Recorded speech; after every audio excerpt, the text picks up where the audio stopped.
Wages and working conditions are far from ideal. The industrialization process, in some sense, relies on the capacity of investors, of businessmen, to extract from workers more profits than the workers themselves can earn. Wages are too low for both men and women, except at the most highly skilled level. So the result is that the industrialization process everywhere creates a poor, underprivileged, exploited, if you like, working class who live under very poor conditions, who are almost inevitably malnourished, who have very little leisure time and very little time to think or educate themselves. The struggle existed on a lot of levels. I mean, it existed at the level of trying to find work, and that often could be difficult. It existed in the workplace itself, where accident rates were high. There was always the threat of layoffs. For many workers, the most disturbing aspect of the new industrial system is loss of control over their own work. Skilled workers are accustomed to running their own shops. Classic example is in steel manufacturing. Steel manufacturing required these highly skilled men called puddlers who would take liquid steel, mix it properly. They had a number of apprentices who would help them out. As the steel processes developed, their jobs were automated. Automated not with computers, but with new machines and new technologies, which allowed their job to be eliminated. So all of a sudden you have these guys who had been, at the top of the heap. They're not there anymore. By the post-Civil War period, skilled workers, mostly men, could manage to cut their days down to 10 hours for the most part. And they struggled by the 1880s for an 8-hour working day. But the majority of unskilled workers and those working in mines and smelters and mills are working 12-hour days and often 2 shifts. Women's hours begin to shrink just a little bit as workers began to protest, as unions began to form, as everybody began to realize that neither a man nor a woman who worked a 12-hour day would have any time to spend with family.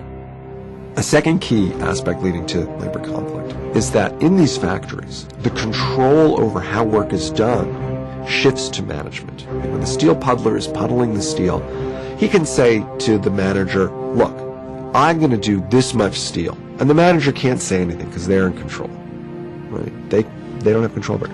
When you have an industrial process, when you have, say, an assembly line or a more broken down labor process, the manager has the power. And they can determine how fast people work, how much they work. So the pace of work in the Industrial Revolution increases dramatically. People have to work harder. Their wages, as a consequence, start to go down. With less need for skilled labor, employers often choose to hire women and children for obvious reasons. Women's labor is cheap labor throughout the industrializing process. It's cheap labor because it's assumed that women do not have to support families and that therefore they can be hired for less.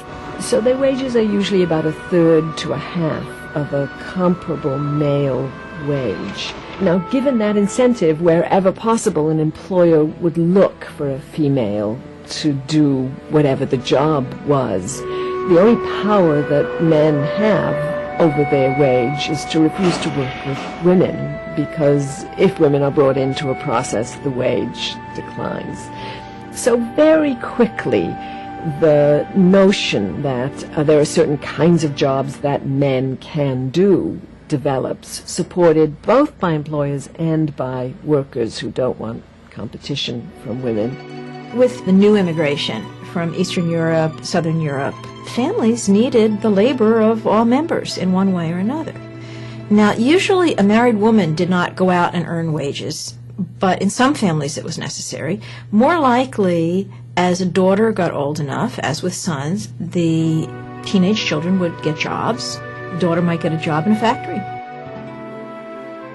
At least 1.7 million children under the age of 16 are employed in 1900, more than twice the number 30 years earlier. It's important to remember that the child labor laws that are so much a part of our society today weren't there at this time.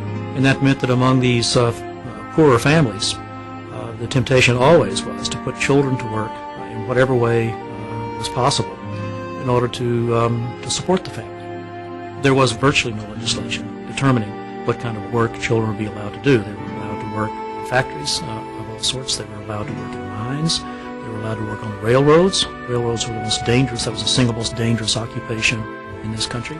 Allowed to work in glass factories, in which they would shuffle back and forth between the glass blowers and what we call the annealing ovens. The air was filled with silica, that is, with microscopic, unseeable bits of glass. They were literally breathing glass as they ran back and forth from glass blower to oven for hours a day in 120-degree temperatures. Something, of course, that's unthinkable, almost unimaginable for us today.